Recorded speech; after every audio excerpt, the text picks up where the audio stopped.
I think historically the innovation culture started with the founder of the company, William Vinten, and certainly was followed through with his offspring, Charles and Bill. That set the company in very good stead in the early days of the broadcast industry.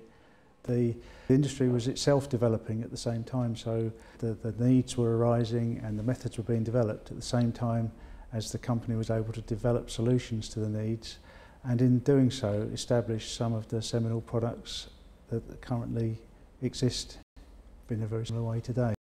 BBC put a very tight spec out, not only to us but to 2 or 3 other companies too, for a pedestal with a very big height range and easy to manoeuvre, and so that was part of the 419, the whole range of our pedestals. A good example of early innovation is the HP pedestal, which actually established a standard as a method of working in broadcast, and whilst it's been refined, the basic concepts have survived to the current day. It's an extremely ergonomic device that enables a large payload to be manipulated and controlled by a single person.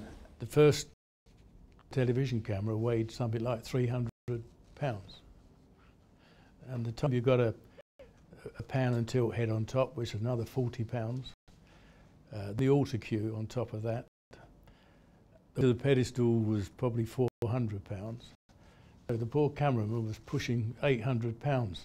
When you look at what we do, fundamentally everything we do in this company is associated with moving a mass in space, whether it be panning and tilting it or physically moving it around in space. And the optimum thing we can do in that respect is to render it weightless, and by definition that means we have to balance it perfectly. Our philosophy is to try and make it transparent to the end user, so assisted lift in the pedestals, assisted counterbalance in the pan and tilt heads, just so that the cameraman can concentrate on what he's supposed to do, and that is create a visual picture in the frame. A lot of it was feedback from television cameramen, in fact. Any new bit of equipment we had, cameramen were invited down to give their opinions, and we used to have seminars where they would be asked 20 different questions on what they think it should work.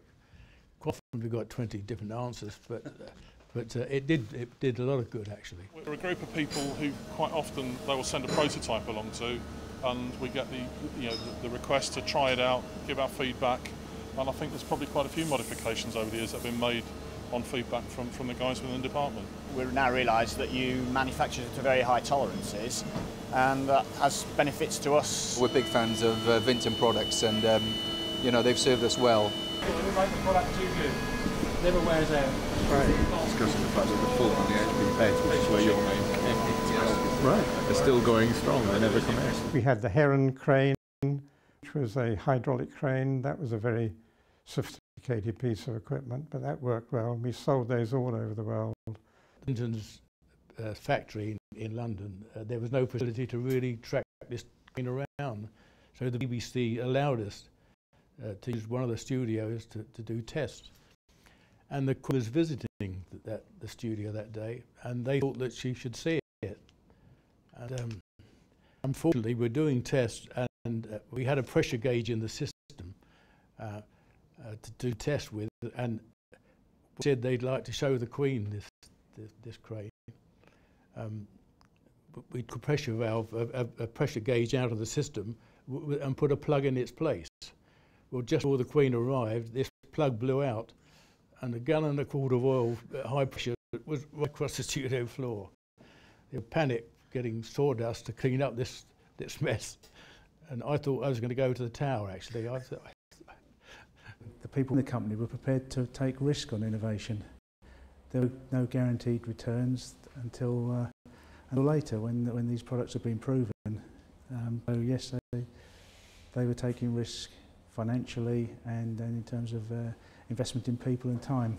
We took some pretty awful risks that perhaps these days would be frowned on by the city, but they worked, and we did very well.